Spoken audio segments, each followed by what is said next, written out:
Hey guys, this is Jacolia of Jacolia Gems. Thank you for once again coming back to view my channel. Welcome back home, family. If you happen to be new here, I definitely thank you. And I do hope that you hear something on today that persuades you to subscribe to my YouTube channel. Now, if you can all do me a favor, you already know the drill. Like the video, comment down below, share to your social media platforms. With that being said, I want to continue a topic that I've spoken about previously, and I'm going to take some of those old videos and remake them. But I also started this topic this morning on voodoo markers in the Black church in my shorts. If you have not seen those, go ahead and view them. I also uploaded a few shorts on yoga and its Babylonian origins. Now, I want to talk about a specific orisha. An orisha is, according to some, an ancestor that has been venerated, and according to others, the offsprings of deity who have some type of power, whether it's over an element, whether it's over a body part, a function. Some believe that these are ancestors whom have been elevated and then gained power. Now, you guys know I'm going to correlate everything back to biblical texts. Now, some of you are familiar with the oral tradition and with extra biblical text. I'm going to always reference and drop little nuggets in my videos so that you guys can go fishing yourself. So if you know anything about biblical aspect, there was a man by the name of Enoch, and we see that in the book of Genesis. It says that Enoch walked with God, and he was not, that he was taken. Now, we know that there are a couple of books of Enoch. The first and second have been founded, but the ones after that are very questionable, whom are attested to Enoch. Now, if we begin to take a gander into the oral tradition, it begins to say that Enoch was actually translated into a Malakim, meaning a messenger or a border crosser, meaning that whenever you seen a Malek, and we use the word angel, that's Greco-Roman, when you see Malek in the word, these people, these messengers are able to appear as human. They are able to go back and forth from spiritual realm to natural realm. They are able to take in sustenance and things of this nature. It begins to say that Enoch was transformed into Metatron. And I'm going to have to do some videos on Enoch, on Metatron, his cube, so on and so forth.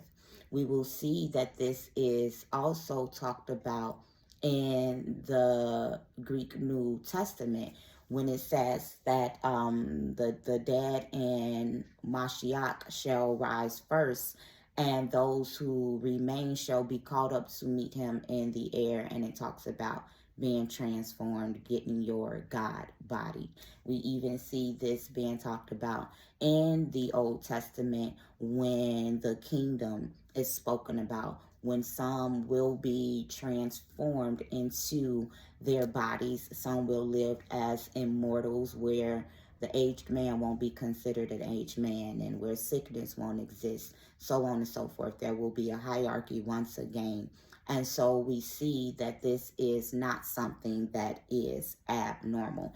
We will also see that the venerating of ancestors are a Hebraic marker, because we continue to say the God of Abraham, Isaac, and Jacob. And if Abraham, Isaac, and Jacob are not your ancestors and you are worshiping their gods, then that would make you a Gentile, a convert, or it would make you a pagan because you're keeping rituals that do not belong to you. And when we began to consistently talk about our loved ones whom have gone on, this is ancestor veneration. This is not worship. When we began to look at the orishas, however, they do require an offering. They require a sacrifice. When we specifically talk about Papa Legba, his sacrifice, he loves candies. He loves sweets. His liquor of choice is rum. So they will begin to set these things out for him in order to invoke him in their homes and their private spaces. Now, we should know that an altar is not always necessary to invoke a deity. We should also know that you yourself become the temple, your temples, that you yourself become a living sacrifice, that your flesh is supposed to be holocaust, holy sacrifice, and wholly consumed to the deity. That when you begin to enter into covenant with the power Yod-Heh-Wav-Heh of Abraham, Isaac, and Jacob, we see that these things are often played out in these ceremonies as well. Papa Legba is an orisha that is venerated by the Dahomey of West Africa. Now, I know some of you went and saw the movie The Woman King, and some began to give that this was loosely based and influenced by the Dahomey women. We also see this influence with Wonder Woman. We see this influence with Xena. Now, when we begin to look at women going to war, there's a scripture in the Bible that many have misappropriated so many years when it says that a woman should not wear that which is pertaining to a man. This was not talking about Pan, because Pan did not exist in those days. Our men didn't even start wearing breeches, which was literally undergarments, until the priesthood was set into play, because the priests had to go up on stairs and they did not want to be exposed to the people or the deity to be considered unclean. This was specifically talking about garments of war. Women were not supposed to go to war. This was specific for men from the age of 20 and up, according to our census. Because if a man died at war, biblically speaking, that woman was to marry his next of kin so that his seed and his legacy could live on, and that she could gain the benefits of her husband by still marrying within his bloodline. So when you begin to see the Dahomey women go to war, this is a curse being played out. Now, we were always women that knew guerrilla warfare. We were always women that knew tactical warfare. Hebraic case point. When Deborah was the ace boon coon in charge, when she was holding the highest positions in Israel as judge, as prophetess, and they did not, Barak, which means praise, and we all know that that's a Hebraic name, did not want to go to war without Deborah. She has her own song. It was a woman by the name of J.L. She began to go into the camp of the enemy while he was sleeping, and she took a nail and drilled it through his ear. We will see Nanny Maroon in Jamaica, who was a Maroon or Marano, Sephardic Jew, Moor coming over. She created guerrilla warfare amongst the Akan. So women being tactically trained was also needed, because our men were always at war, and that left us acceptable. So don't get it twisted when I speak about the war garments. It means that we are not supposed to volunteer our services to go fight on behalf of our country according to biblical principles.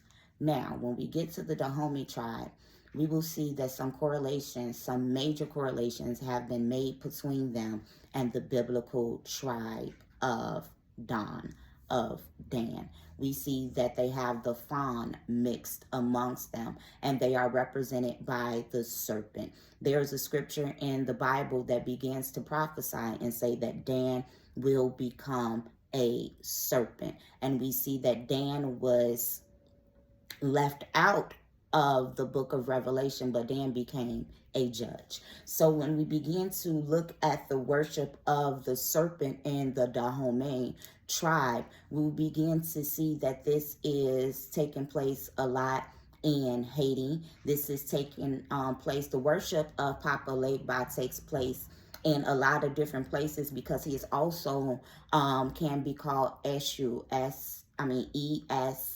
ESHU or ESU. And so he is venerated in Cuba amongst Santorini and just different type of West African practices, because there are so many and all of them are not the same. When you begin to look into the description of Papa Legba, it says that and you will also see him in the Mississippi Bayou. You will see him in Louisiana, and this is because majority of the people in the West Indies, they end up being back over, because a lot of these people were originally Native Americans and then they were reclassified. But we also have to remember that majority of the Bantu slaves, turned slaves, prisoners of war, indentured servants, were sent into the West Indies. We also have to know that Hebraic Native Americans, some Canaanites, some Ishmaelites were also sent into these trades, and this triangle affected many people, many Afro-Asiatic people groups. So a lot of these people from the West Indies were pushed up and immigrated into the South.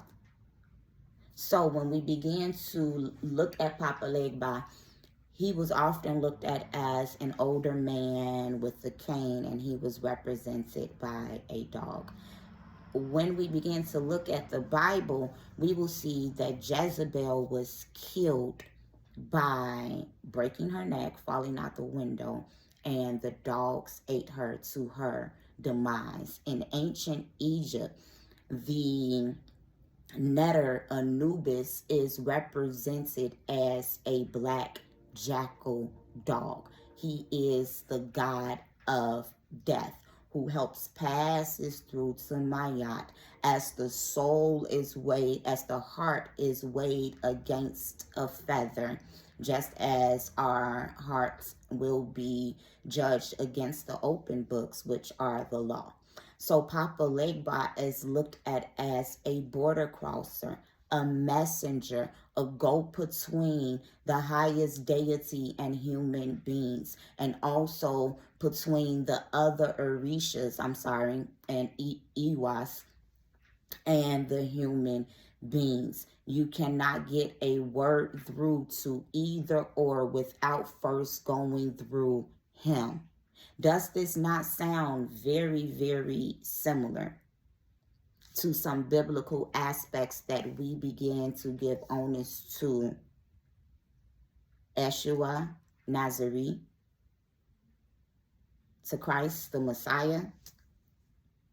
Is he not the door which was represented by the Eastern Gate in the Old Testament, where the sheep had to come to slaughter so that we can begin to go to give sacrifice? Papa Legba is looked at as the Iwa of the crossroads.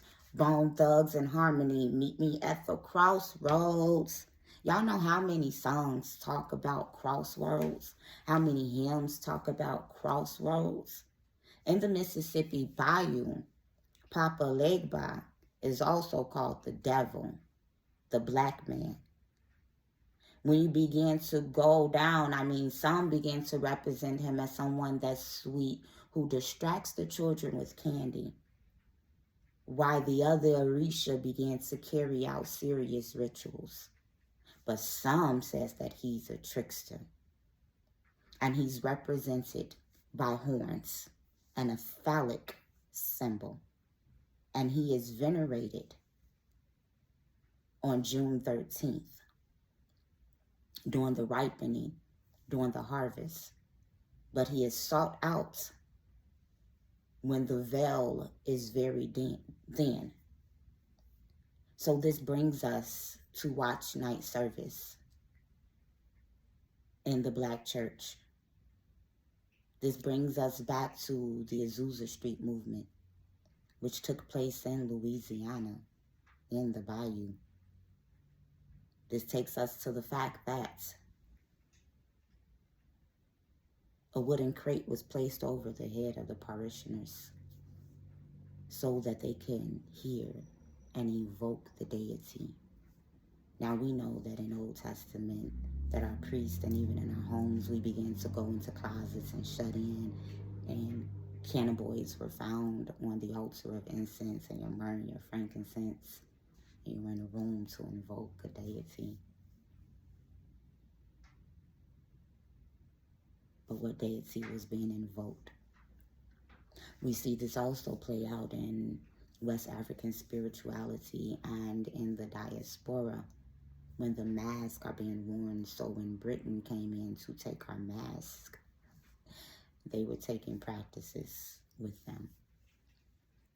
The mask represented ancestors that went to live on, but it also could represent the deity of which was trying to be invoked so that they can speak through the person that was being chosen in that moment to give a word, and this person would not even know what was going on. They could harm themselves and not feel it. We've seen this play out in church. Whenever I've hit a good two-step, I know exactly what I'm doing. I'm very cognitive. I'm choosing to dance. I'm choosing to praise. I have been in services where people have gotten up, gyrated, foamed at the mouth, spoken tongues that my spirit did not understand, but knew was very demonic. There are times when they spoke in a demonic tongue and I could hear what was being said. It reminds me of when we watch these TV shows like Charmed, and they have their book of spells, and they begin, or it's actually more so the originals, stuff that has the darker, they begin to speak and check, which is related to Latin, a dead language, to invoke the deity. So the speaking in these unknown tongues to invoke the deity, we see this being played out over and over and over again. Papa Legba has been worshipped and has been venerated by our people for so many years. And so when we are venerating him, and I know some of y'all gonna be like, how can you link him from June to January? Well, Janus means January. That's the god of the crossroads, and Janus and Papa Legba is the god of the crossroads. But Janus was also related to Juno. June, January. And Papa Legba has been venerated even in some of our songs, some of our prayers. So when we began to go to church on watch night service, this is who we are allowing to etch out our years. And some pastors know this. Everybody's not ignorant to this information.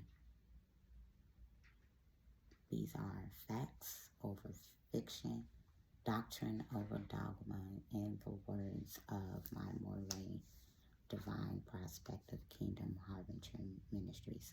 I truly hope that something was said in this video to begin to open up your eyes. And also, before I forget, you see how I describe Papa Legba as horned with the phallic symbol? We see this being done with the Baphomet.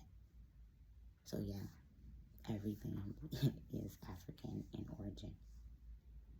So, what's going on in these temples if the Baphomet be Messianic, and if Papa Legba be... Okay, y'all. This is Jacolia of Jacolia Gems. Thank you. Like, share, comment.